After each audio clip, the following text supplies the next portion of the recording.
I'm Amanda Collins, 32 years old.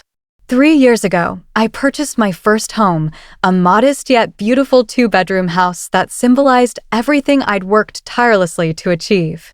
It was more than just a house. It was a testament to my independence, my hard work, and my dreams. Last Sunday, I invited my parents over for a special dinner to celebrate a major milestone, my promotion at work. I never could have imagined that evening would unravel my entire world. After dessert, my father stood up, his face as cold as stone, and demanded my house keys.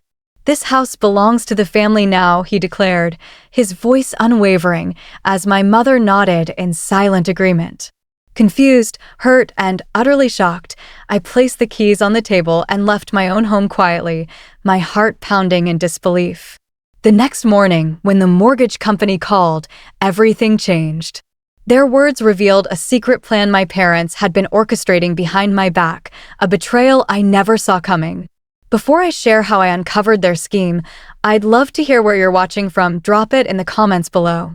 And if you've ever experienced a family betrayal that shook your trust, hit that like button and subscribe to hear what I did next. Growing up in the Collins household was like living under a microscope. My parents, Richard and Margaret Collins, enforced strict rules that governed nearly every aspect of my life. From the friends I was allowed to have to the clothes I could wear, they controlled it all. They called it protection, but as I grew older, I saw it for what it truly was: control. Despite their overbearing ways, I clung to the belief that they loved me and wanted the best for me. I just thought their methods were outdated, perhaps a product of their generation. After high school, I fought tooth and nail for my independence. While they insisted I attend the local community college and stay under their roof, I secretly applied for scholarships. When the acceptance letter from State University arrived, complete with a full academic scholarship, they couldn't argue with a free education, though their disappointment was palpable. Those 4 years away from home transformed me. I discovered my passion for finance and my talent for helping others manage their money responsibly. My career in financial consulting began with an entry-level position at Richardson Financial Group. I poured myself into my work, clocking ridiculous hours, taking on extra projects, and earning certification after certification. By age 29, I had tripled my starting salary and saved enough for a down payment on my own home, a milestone I never thought I'd reach so soon. My parents, however, had other ideas. They suggested I buy a condo in their neighborhood or, better yet, build an addition onto their house so I could remain close. When I chose a charming craftsman-style home across town instead, their disapproval was barely concealed. "It's too much house for one person," my father said during the housewarming, his tone dripping with judgment. "You're wasting money on all that extra space," my mother added, refusing to admire the hardwood floors I'd painstakingly refinished myself. That house wasn't just a building to me, it was everything. It represented freedom, accomplishment, and security. I spent countless weekends painting walls, installing ceiling fans, and creating a home office where I often worked late into the night, building my career. The backyard garden became my sanctuary, a place where I could breathe and reconnect with myself. The kitchen turned into my creative haven, where I experimented with recipes and found joy in small moments. Every corner of that house held meaning, a tangible reflection of breaking free from the generational patterns of dependence that had defined my upbringing. Recently, I'd earned a significant promotion to senior consultant, a role that came with a substantial raise and the opportunity to build my own client portfolio. After 5 grueling years of watching senior colleagues take luxurious family vacations while I covered their clients, I was finally stepping into the next level of my career. The celebration dinner was meant to mark this milestone, to share my joy with the people closest to me. Looking back, I should have noticed the warning signs. My father's questions about my mortgage had grown oddly specific. What bank holds your loan? Is it a 15 or 30-year term? Have you refinanced with these low rates? At the time, I thought he was just making conversation, maybe even considering refinancing their own home. My mother's behavior had shifted too. She started asking to store family heirlooms at my house, claiming their attic was too damp. "These should stay in the family," she'd say, arranging antique picture frames on my mantel as if my home were an extension of theirs. I'd always been generous with my parents. When they mentioned struggling with property taxes, I sent checks without hesitation. When their furnace died last winter, I covered half the replacement cost, never asking for repayment. They were family after all. My brother, Ryan, 2 years younger, remained firmly in my parents' corner. A contractor who still lived in an apartment above their garage, he enjoyed a symbiotic relationship with them. They provided cheap housing, he handled home repairs and reinforced their worldview. Unlike me, Ryan never challenged their authority or questioned their decisions. In family disagreements, he always sided with them, often reminding me how much our parents had sacrificed for us. My best friend, Stephanie, had warned me countless times about their behavior. "Your parents don't want you to succeed beyond them," she said after they downplayed my excitement over the promotion. "They talk about family loyalty, but they're using it to keep you obligated to them." I dismissed her concerns as overly dramatic, assuring her that despite their flaws, my parents ultimately wanted me to thrive. "Trust me," I told her, "they're just old-fashioned. They'll come around when they see how stable my career is becoming." Stephanie just shook her head. "I hope you're right, but be careful how much you share with them. Information is power, and they've spent your whole life maintaining power over you." I should have listened more carefully to Stephanie. I should have questioned why my mother insisted on having a spare key in case of emergencies. I should have wondered why my father suddenly wanted to review my home insurance policy to make sure you're getting a good rate. The signs were there, but I was blinded by the belief that family would never truly betray you. How wrong I was. I spent all day preparing for that Sunday dinner. I marinated steaks, my father's favorite, and made roasted garlic mashed potatoes just the way my mother liked them, with extra butter and a hint of rosemary. I even baked an apple pie from scratch, using my grandmother's recipe, a labor of love to honor our family's traditions. The dining room table was set with the good china I rarely used, candles were lit, and a bottle of expensive Cabernet was breathing on the counter. This dinner was more than a celebration of my promotion. It was my attempt to show my parents I had truly made it. Perhaps, I thought, they would finally see me as a successful adult, worthy of their respect, rather than the child they still tried to direct and control. Around 5 p.m., the doorbell rang. I smoothed my dress, took a deep breath, and opened the door with a broad smile. That smile faltered when I saw not just my parents, but my brother, Ryan, standing on the porch. "I hope you don't mind," my mother said, already stepping inside without waiting for a response. Ryan didn't have any plans tonight, so we brought him along. "Of course not," I lied, quickly calculating whether I had enough food for an extra person. The more, the merrier. My father handed me a bottle of inexpensive wine, the kind you grab at the grocery store checkout. "Brought your favorite," he said, though it had never been my favorite. During appetizers, the conversation stayed superficial. My mother commented on the new curtains in the living room, asking where I got them and how much they cost. My father inspected the recent backsplash I'd installed in the kitchen, pointing out a small area where the grouting was slightly uneven.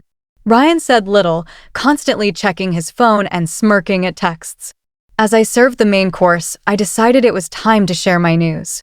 "I wanted to tell you all in person why I arranged this dinner," I began, filling their wine glasses. "I've been promoted to senior consultant at Richardson. It comes with a significant raise, my own office, and the chance to build my own client list." The silence that followed lasted a beat too long. My mother finally spoke, her tone measured. "That's nice, dear. Will you have to work more hours? That doesn't seem healthy." My father chewed his steak thoroughly before asking, "How much more will you be making?"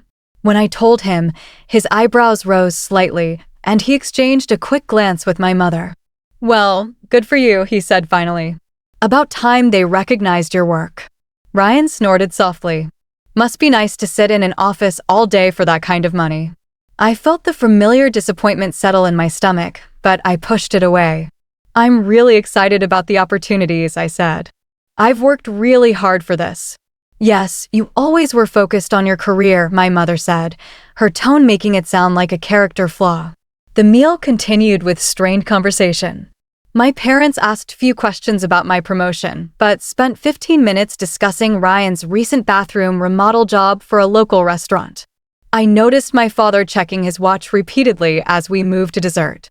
As I served coffee with the apple pie, my father suddenly sat up straighter, his demeanor shifting dramatically. "Amanda," he said, his voice oddly formal, "your mother, and I have been thinking about your situation." "Your situation?" I asked, genuinely confused. He nodded, placing his fork down carefully. "This house, it's too much for you, and frankly, it should be benefiting the entire family." My coffee cup froze halfway to my lips. "What are you talking about?" "We've discussed it at length," my mother interjected. "As your parents, we've invested everything in you, your education, your upbringing, all the opportunities you've had. This success you're experiencing is a direct result of our investment." Ryan was nodding along, a small smile playing on his lips. "Your home," my father continued, "is essentially the result of family investment. We've decided it's time to recognize that officially." "What exactly are you saying?" I asked, my voice barely audible. My father's face hardened. "We're saying that this house belongs to the family now. Your mother and I will be moving in, and Ryan will handle the renovations we've been planning." Ryan leaned forward, his excitement barely contained. "I'm thinking we'll knock out that wall between the kitchen and dining room first, open up the floor plan. Mom's always wanted an open concept." I looked from face to face, waiting for someone to break into laughter, to reveal this as some elaborate, albeit cruel, joke. But their expressions remained serious, expectant even. "This is my house," I said slowly. "I bought it with my money. My name is on the deed and the mortgage." My father waved dismissively. "We're family. What's yours is ours. That's how it works." "No," I said, my voice stronger now. "That's not how it works. I bought this house. I pay the mortgage. It's mine." My mother's face took on the disappointed expression she'd perfected over decades. "After everything we've done for you, this is how you repay us?" "With selfishness." "Selfishness?" I repeated, incredulous. "How is owning what I paid for selfish?" "Leave your keys and get out," my father demanded, his voice rising. "This house belongs to the family now." My mother nodded in agreement, her lips pressed into a thin line. "You can't be serious," I whispered. "Deadly serious," my father replied. "We'll give you a week to remove your personal items.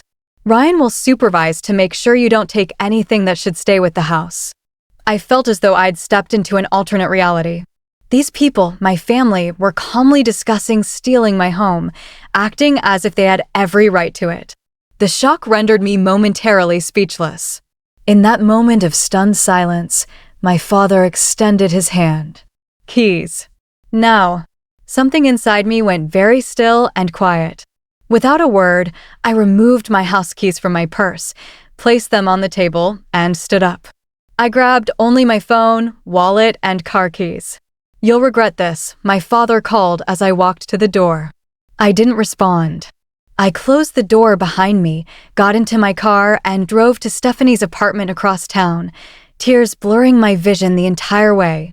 "They've lost their minds," Stephanie declared after I explained what happened, her voice a mix of outrage and concern. "You need a lawyer first thing tomorrow." "They're my parents," I said weakly, still clinging to the hope of a misunderstanding. "There must be some explanation." Stephanie grabbed my shoulders, her eyes fierce. "Amanda, listen to me. They just tried to steal your house. This isn't a misunderstanding, it's a crime." As I lay awake on Stephanie's couch that night, I replayed the dinner conversation repeatedly. Had I somehow given them the impression the house was a family investment? Had I missed something critical in our relationship that would explain this bizarre behavior? No matter how I analyzed it, I couldn't make sense of what had happened. Little did I know, the true extent of their betrayal would become painfully clear with tomorrow's phone call.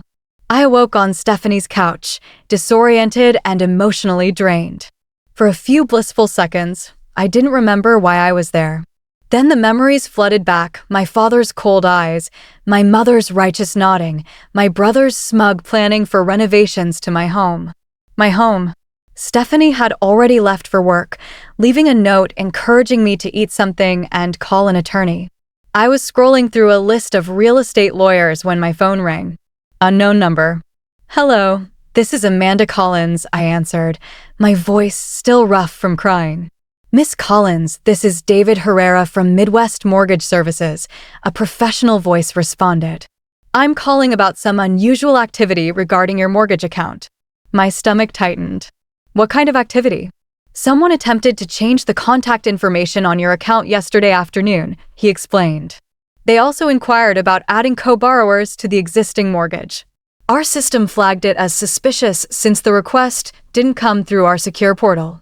Yesterday afternoon, while I was preparing their dinner, my parents were trying to hijack my mortgage. The individuals claimed to be co-owners of the property, David continued, but our records show you as the sole owner and borrower. I wanted to verify this information directly with you. You're correct, I confirmed, my mind racing. I am the only owner. Who exactly tried to make these changes? A Richard and Margaret Collins. They provided some of your personal information, including your social security number, which is why this got escalated to me instead of being immediately denied. They had my social security number. Of course they did. They were my parents. They probably still had my birth certificate and other documents from childhood. Miss Collins, are you authorizing these individuals to access your mortgage information? Absolutely not, I said firmly. They have no right to my account or my property. I understand, David replied. I'll place additional security measures on your account immediately. You might want to consider contacting law enforcement if someone is attempting to fraudulently access your financial information. After hanging up, I sat motionless on Stephanie's couch, the reality sinking in. This wasn't a misunderstanding or a bizarre power play. My parents had actively attempted to take over my mortgage through deception. The betrayal cut deeper than I could have imagined. I called the local police non-emergency line and explained the situation. The officer asked if my parents still had keys to the property. Yes, I admitted, my voice trembling. I left them there last night when they told me to leave.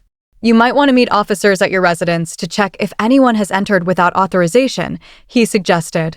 We can document any potential break-in or unauthorized occupancy.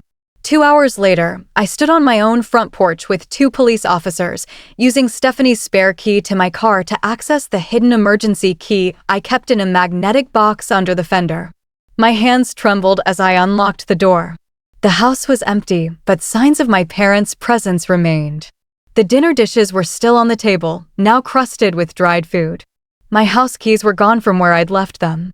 A quick walkthrough revealed nothing obviously missing, but certain drawers in my home office stood slightly open, papers slightly askew. I'd like to document that someone has been in your home and potentially accessed your personal information, Officer Rodriguez said, making notes in her report. I strongly recommend changing your locks today. She was handing me her card when my phone rang again. It was a local law office. Is this Amanda Collins? This is Barbara Mitchell from Mitchell Legal Services. Your friend Stephanie asked me to call you about a property dispute. An hour later, I sat in Barbara's office, surrounded by law books and framed credentials. She was in her 50s, with sharp eyes and a no-nonsense demeanor that immediately put me at ease. Let me get this straight, she said after hearing my story. Your parents demanded your house keys, claimed your property as family property, and attempted to change your mortgage information without your knowledge or consent? Yes, I confirmed, still struggling to believe it myself. And you've verified you're the sole owner on all documentation? No co-signers on the mortgage? No financial contributions from family members for the down payment? None, I said. I saved for the down payment myself. Every mortgage payment has come from my account for the past 3 years. Barbara nodded, making notes.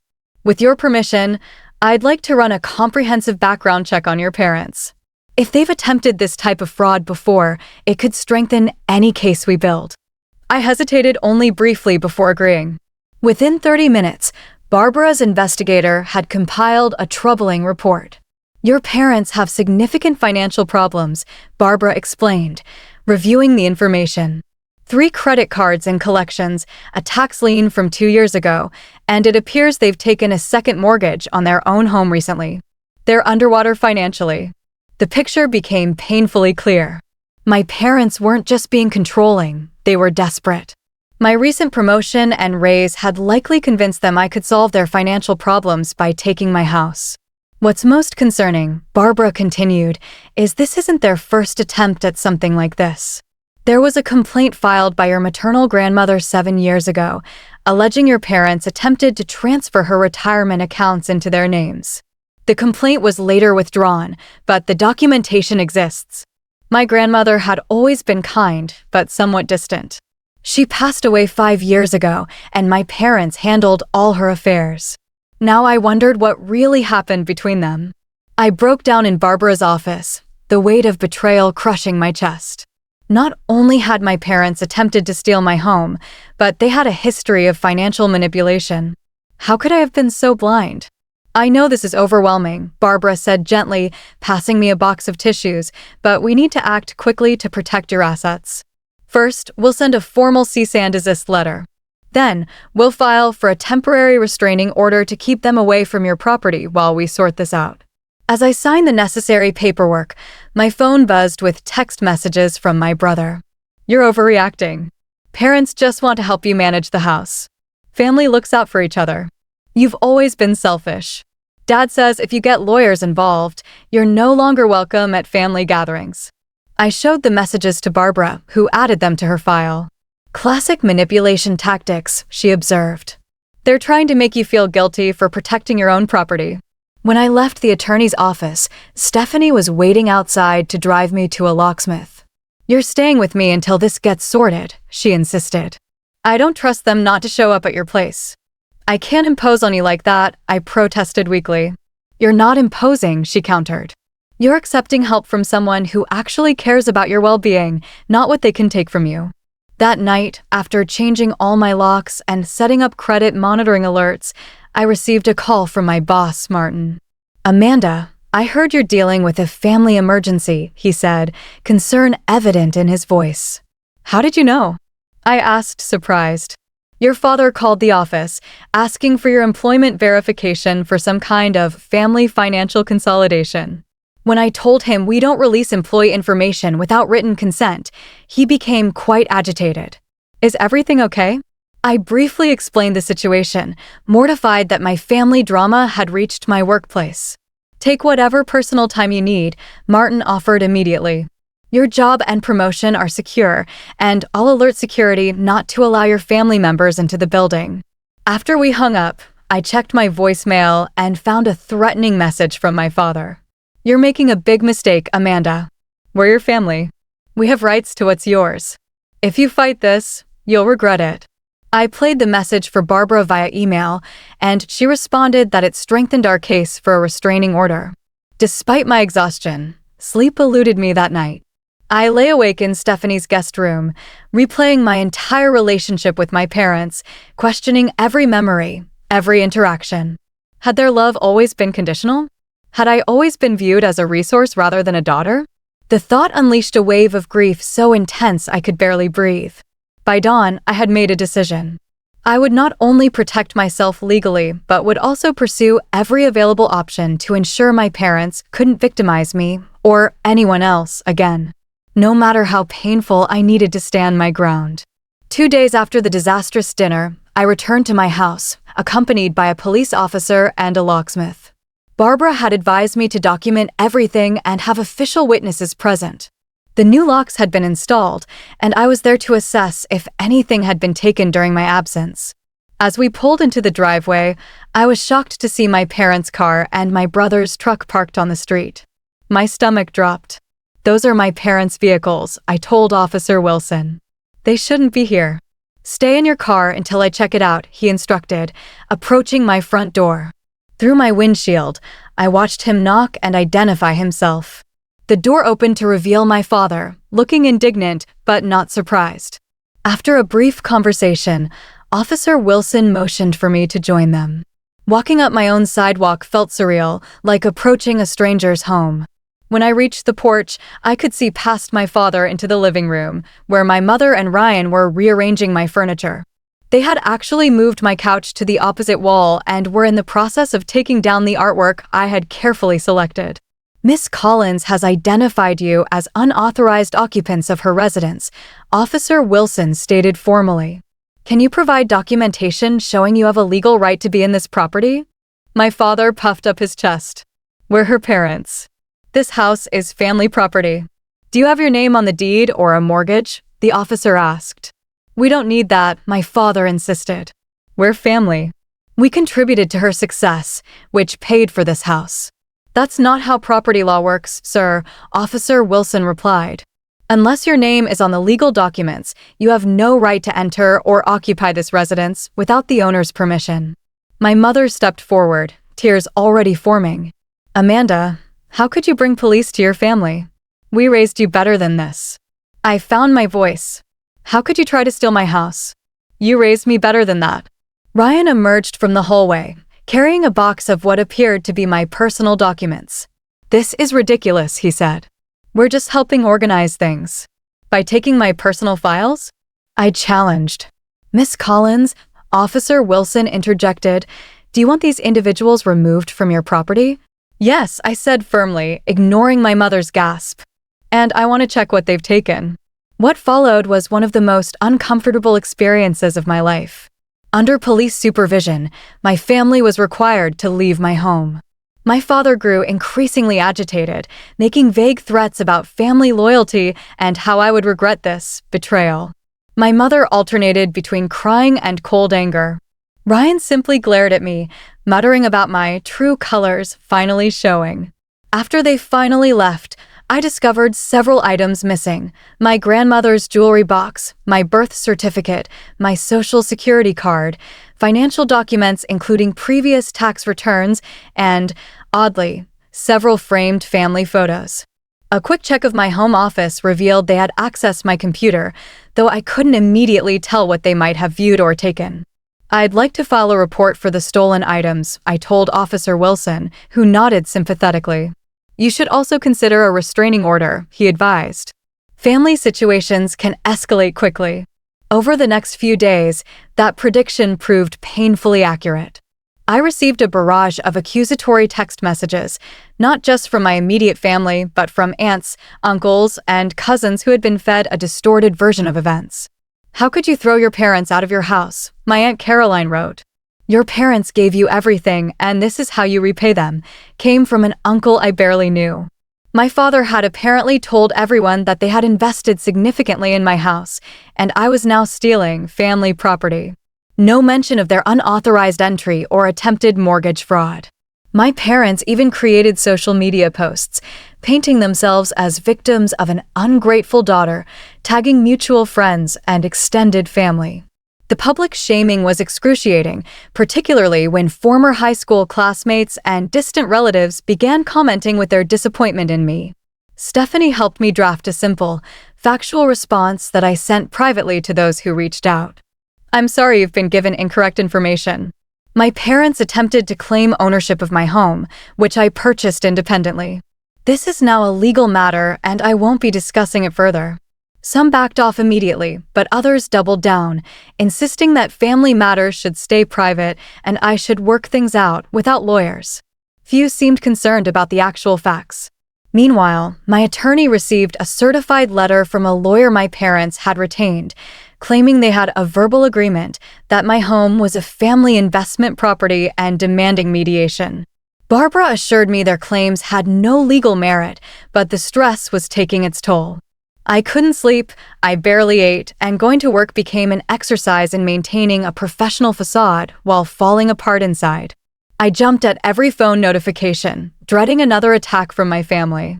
Then, one evening, returning home from work, I found my porch light broken and a note tucked into my door frame. Family takes care of its own one way or another. The implied threat sent me straight to Barbara's office the next morning. She immediately filed for an emergency restraining order against my parents and brother. This crosses a line, she said, reviewing the police report I'd filed about the note. Their behavior is becoming increasingly concerning. While I recognized the necessity of legal protection, a part of me still hesitated at completely severing ties with my family. Despite everything, these were the people who had raised me, who had attended my graduations, who featured in holiday memories and childhood photos. Could I really cut them out of my life entirely? I know this is difficult, Barbara said gently, reading my expression. But ask yourself, if these weren't your parents, if they were friends or colleagues who treated you this way, would you hesitate to protect yourself? That night, I lay awake in my newly secured home, surrounded by new security cameras and motion sensor lights, feeling more alone than I ever had. Around 3 a.m., I finally admitted to myself what I had been avoiding. The parents I thought I had flawed but loving didn't exist. The people who tried to steal my home were showing me who they truly were, perhaps who they had always been. The realization brought both grief and clarity. I could mourn the family I thought I had while still protecting myself from the family that actually existed.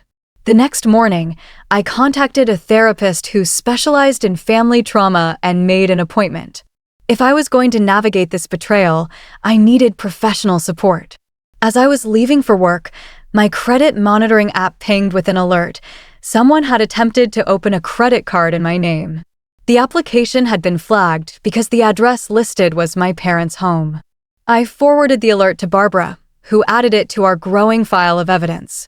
Identity theft is a serious crime, she noted. This strengthens our case significantly. 2 days later, I received notice of our court date for the restraining order hearing. Barbara prepared me for what to expect, warning that my parents would likely play the role of concerned, loving family members wrongfully accused. The judge will look at evidence, not emotions, she assured me. And we have substantial evidence of their inappropriate and potentially criminal behavior. The night before the hearing, I could barely function from anxiety. The thought of facing my family in court, of publicly acknowledging their betrayal, made me physically ill. But beneath the anxiety was a growing sense of resolve. I had done nothing wrong. I had worked hard for everything I had. I deserved to protect what was mine, no matter how painful the confrontation would be. I would not back down. The county courthouse was intimidating, all marble columns and echoing hallways. I arrived early with Barbara, dressed in a conservative navy suit, my hands shaking slightly as I clutched my portfolio of evidence. Remember, Barbara said quietly as we waited, stick to facts. Don't let them provoke an emotional response. When my parents and brother entered with their attorney, they presented a carefully crafted image. My father looked distinguished in a suit that had seen better days. My mother appeared fragile and teary-eyed, clutching her purse like a lifeline. Ryan stood protectively beside them, playing the role of supportive son. They didn't acknowledge me, though my mother's eyes briefly met mine before darting away. Their attorney, James Westfield, approached Barbara with a proposal before the hearing began. My clients are willing to drop this whole unfortunate misunderstanding if Ms. Collins will agree to family counseling and allow her parents reasonable access to the property they helped secure. Barbara's response was ice cold. Your clients attempted mortgage fraud, unauthorized entry, theft of personal documents, and identity theft. There is no misunderstanding here, and we're proceeding with the restraining order request. When our case was called, we entered the courtroom. Judge Elena Martinez, a woman in her 60s with penetrating eyes, reviewed our petition silently before looking up. I understand this is a family dispute over property ownership, she began. Your Honor, Westfield interjected smoothly, this is simply a communication breakdown between well-meaning parents and their daughter. The Collins family has always operated as a financial unit, with resources shared for the common good. Barbara presented our evidence methodically. The mortgage company's statement about the unauthorized access attempt, the police report from finding my parents in my home, documentation of the stolen items, the threatening note, and the identity theft attempt. Furthermore, she added, we've discovered previous incidents where Mr. and Mrs. Collins attempted similar financial appropriation with Ms. Collins' grandmother. My parents' attorney objected, claiming the previous incident was irrelevant and had been resolved privately. When it was my parents' turn to respond, they presented a tearful performance that was both painful and infuriating to witness. We only wanted to help our daughter, my mother said, dabbing at her eyes. She's always been impulsive with financial decisions. We were trying to protect the family investment. What family investment? Judge Martinez asked pointedly. Did you contribute financially to the purchase of this home?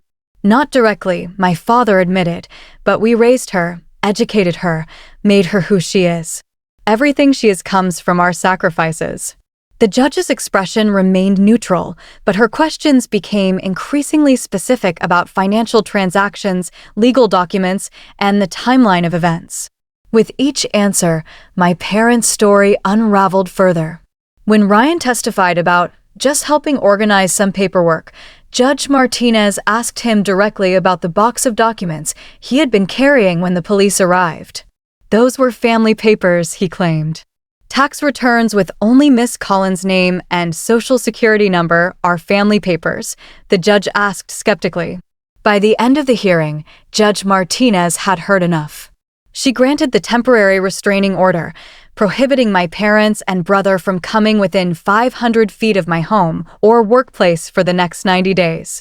Based on the evidence presented, she stated, there appears to be a concerning pattern of attempted financial control and potentially fraudulent activity. Miss Collins has the right to protect her legally obtained property.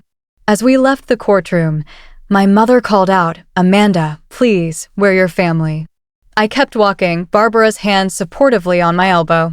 The legal victory should have brought relief, but instead, it unleashed a new wave of family warfare. Word of the restraining order spread through our extended family like wildfire, creating distinct battle lines. Most relatives sided with my parents, viewing the legal action as an unforgivable betrayal of family loyalty. But to my surprise, my mother's sister, Aunt Jessica, reached out with a very different perspective. "I've been waiting for years for someone to stand up to them," she said when we met for coffee. "They did something similar to your grandmother, tried to convince her she was incapable of managing her finances and nearly took control of her accounts. I intervened then, and they've barely spoken to me since." "Why didn't you tell me?" I asked, stunned by this confirmation. "Would you have believed me?" she countered gently. "We want to believe the best of our parents. It's how we survived childhood."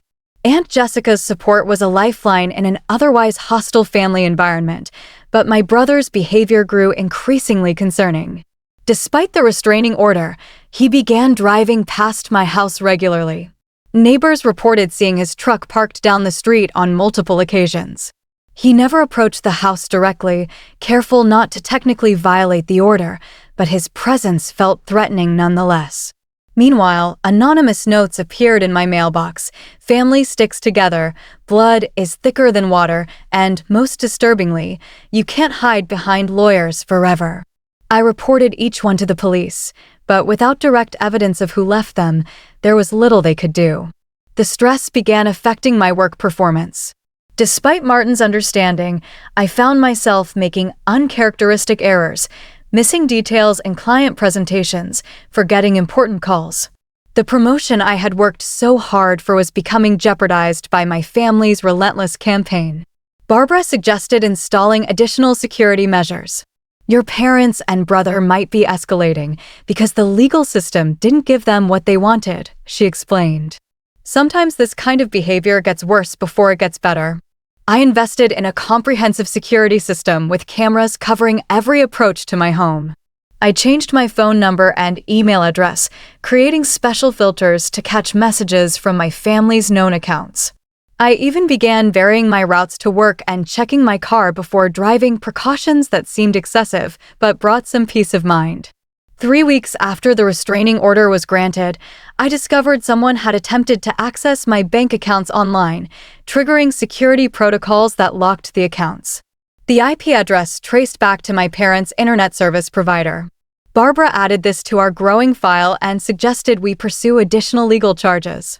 "They're not respecting the restraining order spirit, even if they're careful about the letter of the law," she pointed out. "We need to show there are serious consequences for this behavior."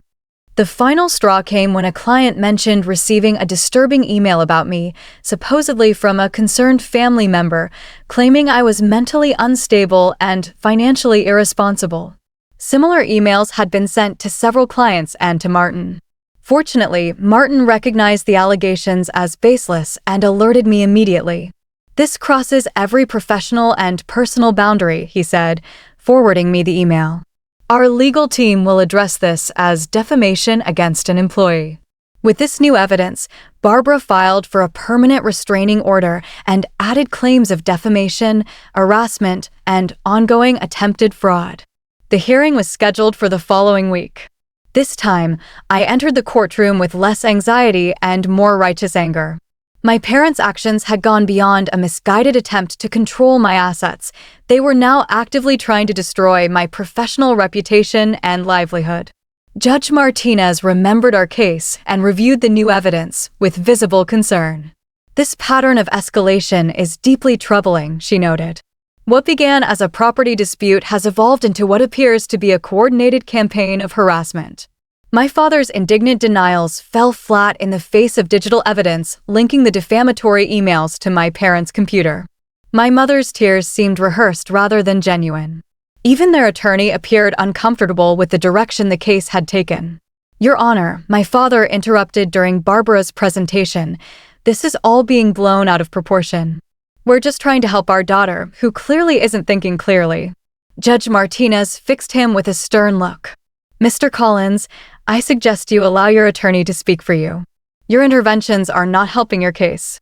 When Ryan's turn came to testify about his repeated presence near my home, his explanation was both flimsy and revealing. "I was just checking on my sister's property, making sure everything was okay. Despite the restraining order prohibiting you from coming within 500 feet of that property," the judge asked. "Family obligation trumps court papers," Ryan replied, his true perspective finally showing through the careful facade. "That is not how the law works, Mr. Collins," Judge Martinez stated firmly.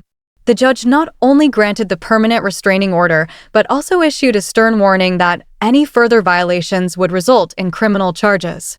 "The court takes harassment and attempted fraud very seriously," she emphasized. "Family relationships do not exempt anyone from legal consequences for harmful actions." As the ruling was announced, Ryan suddenly stood up. "This is bullshit," he shouted. "She's turning her back on family. She owes us."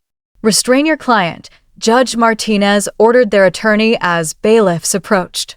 "Contempt of court," the judge declared as Ryan continued his tirade. "Mr. Collins will spend the night in county jail to reflect on appropriate courtroom behavior." Watching my brother being led away in handcuffs should have felt like vindication. Instead, it filled me with a profound sadness. How did we reach this point? The family I grew up with was now unrecognizable to me, transformed by greed and entitlement into people I no longer knew or wanted to know. As Barbara and I left the courthouse, she squeezed my shoulder gently. "It's never easy when family turns on you," she said, "but you've handled this with remarkable strength." I didn't feel strong. I felt hollowed out, exhausted by months of constant anxiety and grief. The legal battle might be won, but the emotional war was far from over. 3 months after the final restraining order was issued, I was slowly rebuilding my life. The security measures had become routine, the panic attacks were less frequent, and my work performance had stabilized. I was finally beginning to enjoy the benefits of my promotion. Then came a text message from an unknown number. "We should talk. Coffee at Sterling's tomorrow? Dad." My heart raced as I forwarded the message to Barbara, who confirmed it technically violated the restraining order, but advised letting it go unless they persisted. "Sometimes it's better to conserve your emotional energy," she suggested. "They may be testing boundaries." A week later, a formal letter arrived from my parents' attorney, proposing a family reconciliation meeting at a neutral location with both legal representatives present. After discussing it with my therapist, Dr. Levine, I cautiously agreed. "You've done tremendous work processing this trauma," she said during our session. "Meeting them from your position of strength might provide closure, regardless of the outcome." The meeting was set for a private room at a local restaurant. Barbara accompanied me, while my parents brought their new attorney, a woman named Patricia Wong, who specialized in family mediation. My parents looked different somehow, smaller, less intimidating. My father had lost weight, and my mother's hair showed more gray than I remembered. They sat stiffly across the table, hands clasped before them like penitent school children. "Thank you for agreeing to meet," my father began formally. "We've had time to reflect on our actions." What followed was not quite an apology. They acknowledged misunderstandings and poor communication, but stopped short of taking full responsibility for their attempted theft and subsequent harassment. We only wanted what was best for the family, my mother insisted. Perhaps our methods were misguided. Misguided, I repeated, maintaining my composure with effort. You tried to steal my house, stole my personal documents, attempted identity theft, and tried to damage my professional reputation. Those aren't misguided methods, those are crimes. My father's jaw tightened. We've admitted we made mistakes. What more do you want? Actual accountability, I replied. Recognition of what you really did and why, and assurance it will never happen again, to me or anyone else. Their attorney suggested we focus on moving forward rather than dwelling on past grievances. Barbara quickly countered that accountability was essential to any meaningful reconciliation. As the tense conversation continued, it became increasingly clear that my parents wanted the restraining order lifted and access to my life restored, but without truly acknowledging the harm they had caused. They framed their actions as misunderstood attempts to help, rather than the controlling, manipulative behavior they actually were. "We're your parents," my mother said tearfully. "Family should forgive." "Forgiveness requires honesty," I responded, "and it doesn't automatically mean restoration of trust." When the topic turned to Ryan, they admitted he was still angry, but claimed he was working through his feelings. They suggested family therapy as a path forward, with all four of us attending together. I considered their proposal carefully before responding. "I'm open to continued communication under certain conditions," I finally said. First, full acknowledgement of what actually happened, not euphemisms or minimizing. Second, individual therapy for each of you before any group sessions. And third, absolutely no discussion of my finances or property. Those topics are permanently off limits. My father's face darkened.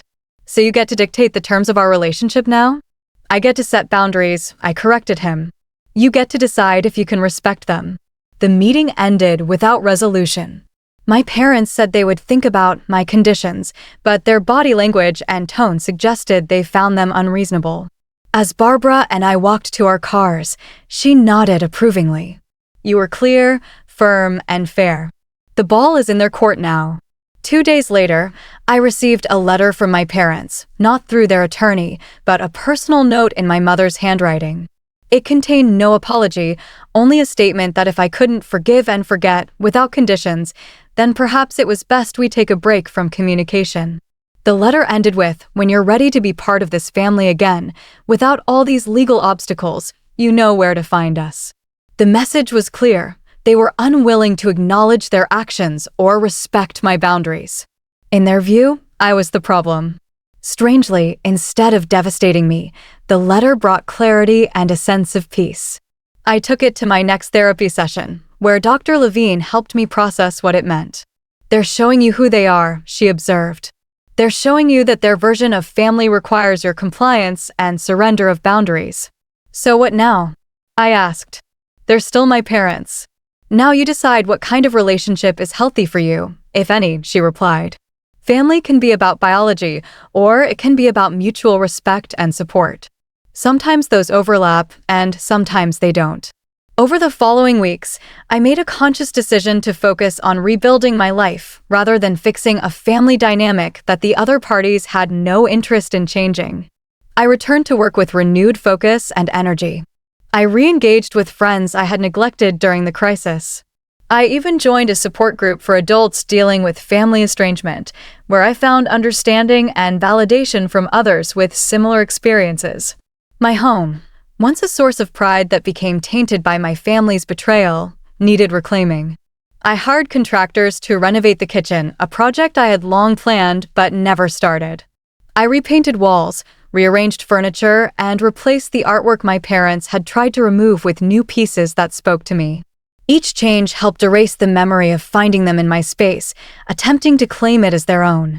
For added security and peace of mind, I installed a comprehensive smart home system that alerted me to any activity around my property. The constant fear of finding threatening notes or seeing my brother's truck gradually subsided as weeks passed without incident. 6 months after the final court hearing, I received an unexpected promotion at work. Martin called me into his office to deliver the news personally. "The way you handled yourself during that family crisis impressed everyone in upper management," he said. "You showed remarkable professionalism and resilience under extreme stress. Those are exactly the qualities we need in our new director of client services." The irony wasn't lost on me. The very crisis my family had created ultimately advanced the career they had tried to diminish. In attempting to control me, they had inadvertently pushed me toward greater independence and success. As the holiday season approached, traditionally a difficult time for those estranged from family, Stephanie and several other friends invited me to join their celebrations. "Chosen family is still family," Stephanie insisted. "Sometimes it's the healthier version." The first Thanksgiving without my parents and brother felt strange, but not as painful as I had feared. Surrounded by friends who genuinely supported me and respected my boundaries, I found myself enjoying the holiday in a way I hadn't in years. There was no walking on eggshells, no subtle criticisms of my life choices, no tension beneath the surface pleasantries. In early December, I ran into my brother at the grocery store, our first encounter since the courtroom. He saw me first, his face registering shock before hardening into a scowl. I prepared myself for confrontation, but instead, he simply turned his cart around and walked in the opposite direction. His retreat, rather than aggression, confirmed that something fundamental had shifted in our family dynamic. Later that month, I received holiday cards from several extended family members who had initially sided with my parents. The messages were cautious, but friendly, suggesting that perhaps the tide of family opinion was turning as more relatives recognized the truth of the situation. Aunt Jessica invited me to her New Year's gathering, gently mentioning that my parents would not be attending. "They've burned too many bridges," she explained. "It's not just you they've alienated." As the new year began, I realized I had crossed an invisible threshold. The constant anxiety about my family had been replaced by occasional sadness, but also by a profound sense of freedom. I no longer felt compelled to earn their approval or meet their expectations. I could simply be myself, successful or struggling, perfect or flawed, without fear of manipulation or conditional love. One evening, sorting through old photographs, I found myself able to look at family pictures without the immediate pain that had previously accompanied them. I could acknowledge the good memories while also recognizing the unhealthy patterns that had always existed beneath the surface. "It's like grieving someone who's still alive," I explained to Dr. Levine. "I'm mourning the parents I thought I had while accepting the reality of who they actually are." "That's an important distinction," she agreed, "and it allows you to honor your experiences, both positive and negative, without denying either." By spring, I had begun dating again, cautiously allowing someone new into my life. Jason, a landscape architect I met through a mutual friend, listened attentively when I eventually shared my family story. Unlike previous relationships, where I had minimized my parents' controlling behavior, I was now honest about the estrangement and my boundaries. "Family is complicated," he said simply. "I admire how you've handled it." His respect for my experience, without judgment or uncomfortable advice about reconciliation, was refreshingly supportive. For the first time, I felt I could build a relationship based on honesty, rather than presenting a carefully edited version of my life and family. As the one-year anniversary of the initial confrontation approached, I found myself reflecting on the profound changes the year had brought. I had lost my biological family, but gained clarity, strength, and authentic connections. I had reclaimed not just my home, but my autonomy and self-worth.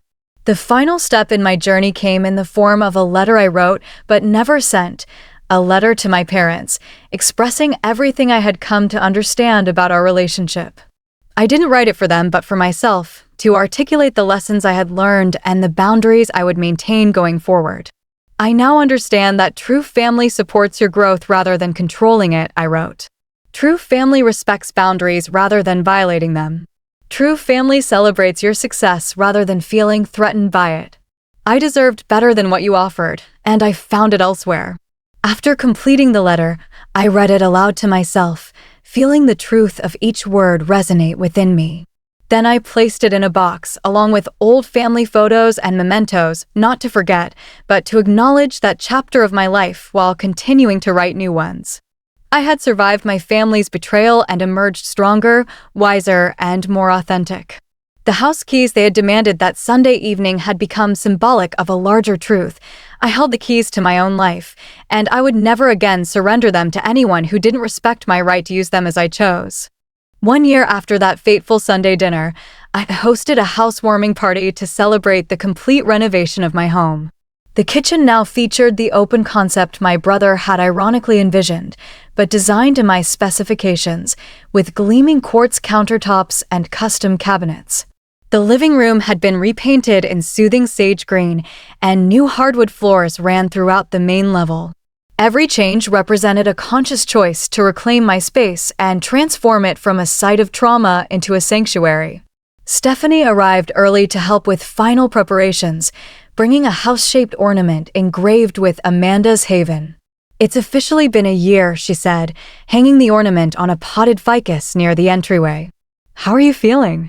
"Lighter," I replied after considering the question. "Like I've put down something heavy I didn't realize I was carrying all my life." The gathering included colleagues, friends from my support group, Aunt Jessica, and even Barbara, who had become more than just my attorney. The house filled with conversation and laughter, a stark contrast to the tension-filled family gatherings of my past. My journey toward healing hadn't been linear. There were still days when grief ambushed me, usually triggered by small things, finding an old birthday card signed "Love Always, Mom and Dad," hearing a song that reminded me of childhood road trips, or simply driving past their neighborhood. But those moments no longer derailed me completely. I had developed tools to acknowledge the pain without being consumed by it. Dr. Levine had helped me establish healthy boundaries in all areas of my life.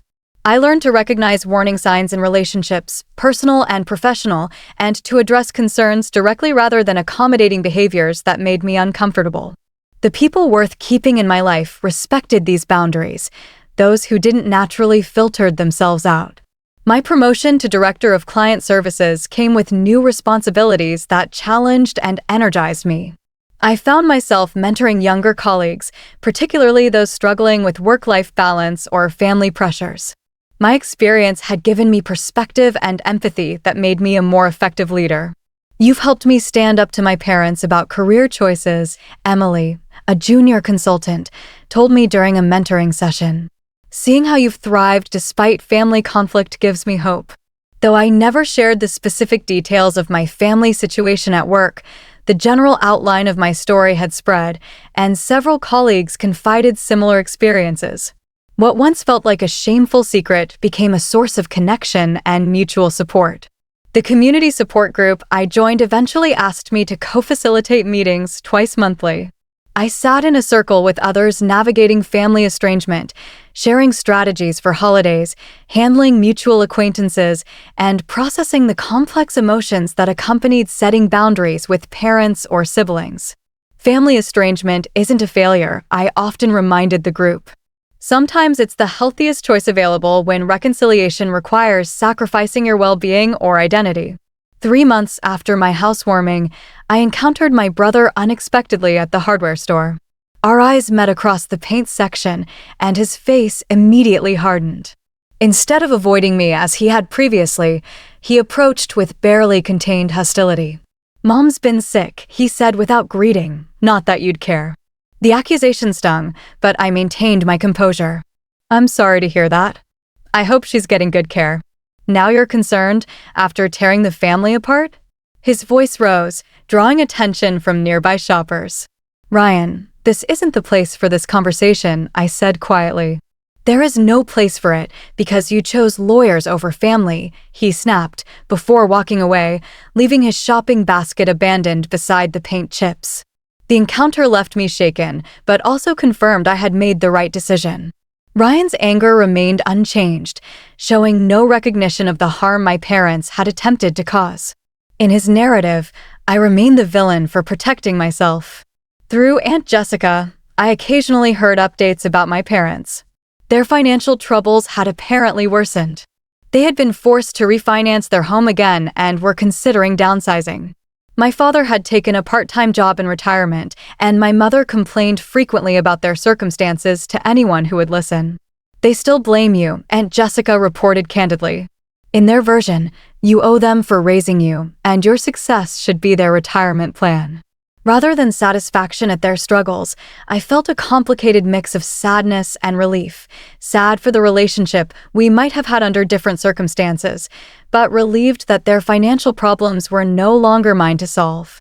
My own relationship with money had transformed. Working with a financial therapist alongside Dr. Levine helped me recognize unhealthy patterns I had absorbed from my family, equating money with worth, seeing financial success as something to hide or apologize for, and feeling guilty about setting boundaries around lending and giving. Money is just a tool, my financial therapist emphasized. It's not a measure of your value as a person, and it's not something you owe to others simply because they want it. This perspective allowed me to be more intentional with my finances. I established a structured giving plan, supporting causes I believed in rather than responding to emotional manipulation. I created clear guidelines for when and how I would help friends in need, ensuring my generosity came from choice rather than obligation or guilt. Perhaps the most significant development in my healing journey was my growing relationship with Jason. Unlike previous partners who found my family situation too complicated or pressured me to reconcile for the sake of harmony, Jason respected my boundaries without question. "Your family experience is part of you," he said during a deep conversation about our backgrounds, "but it doesn't define you. You've built something beautiful from a difficult situation." His own family was close-knit but respectful of adult children's autonomy, a dynamic so different from my experience that it initially felt foreign. The first time I attended a holiday gathering with them, I braced myself for underlying tension or passive-aggressive comments that never came. Instead, I witnessed genuine affection and healthy disagreement, family members who could differ in opinion while still respecting each other. "Is your family always like this?" I asked Jason afterward. "Like what? So, normal? Functional?" No one tried to manipulate anyone or stormed out or made cryptic comments about disappointment. He laughed before realizing I was serious. "That's how family should be, Amanda, supportive but not enmeshed, loving without conditions." As our relationship deepened, I found myself able to envision a future that included building my own family, something I had previously feared would replicate the toxic patterns I grew up with. Through therapy and self-reflection, I came to understand that awareness was my greatest protection against repeating history. I could choose a different path. On the anniversary of receiving the permanent restraining order, I wrote a letter to myself, acknowledging my growth and resilience. It wasn't about celebrating the legal victory, but recognizing the inner strength that had carried me through the darkest period of my life. "You survived the unimaginable," I wrote. "You protected what was yours, not just your property, but your dignity, your independence, your right to self-determination. You discovered that family isn't defined by DNA, but by respect, support, and unconditional positive regard. You learned that forgiveness doesn't require reconciliation, and boundaries aren't selfish, but necessary for healthy relationships. Most importantly, you found your voice and the courage to use it." This letter, unlike the one I had written to my parents, I kept in my nightstand drawer to read whenever doubts crept in or when lingering guilt threatened my peace. The true meaning of ownership became clearer to me through this journey. Owning property was significant, but owning my life, my choices, my values, my right to determine who had access to my heart and home was the real achievement. My parents had attempted to claim ownership of everything I had built, but in doing so, they forced me to recognize my ultimate authority over my own existence. The question of forgiveness arose frequently in therapy and support group discussions. Many people assumed forgiveness was necessary for healing, but my experience suggested something more nuanced. I had come to a place of acceptance about my parents' limitations and the reality of our relationship. I no longer carried active anger or resentment that poisoned my daily life. But traditional forgiveness, the kind that restored trust and relationship, felt inappropriate without acknowledgement or change from my parents. Perhaps there's a difference between forgiveness and reconciliation, Dr. Levine suggested. You can release the burden of anger without resuming a relationship that caused harm. This distinction brought peace. I could wish my parents well from a distance, hope for their growth and healing, without subjecting myself to further attempts at control or manipulation. I could acknowledge the good they had provided in my childhood without using it to justify or excuse the harm they had attempted as adults. Building a life on an authentic foundation became my focus moving forward. Every relationship, every commitment, every goal needed to align with my core values rather than external expectations or fear of disapproval. This clarity brought confidence in decisions that previously would have caused anxiety about others' reactions. As the seasons changed and another year began, I found myself reflecting on the paradox of my family's betrayal. In trying to take what was mine, they had inadvertently given me something precious: the courage to define family on my own terms and build connections based on mutual respect rather than obligation. During a quiet moment at home, surrounded by the space I had reclaimed and transformed, I considered how to share this journey with others who might be struggling with similar family dynamics. The support group was one avenue, but perhaps there were other ways to transform my experience into something that could help others. What does family truly mean? Is it defined by blood and legal ties, or by the quality of connection and respect between individuals? How do we honor our needs for both belonging and autonomy? These questions have no simple answers, but exploring them has led me to a more authentic life than I ever imagined possible. As I prepare to share this story with you, I wonder about your experiences with family, boundaries, and betrayal. Have you ever had to choose between peace and a relationship? What helped you navigate that difficult territory? Share your thoughts in the comments below, and if this story resonated with you, please like and subscribe to hear more journeys of resilience and self-discovery. Remember, wherever you are in your own story, you deserve relationships that honor your worth and respect your boundaries.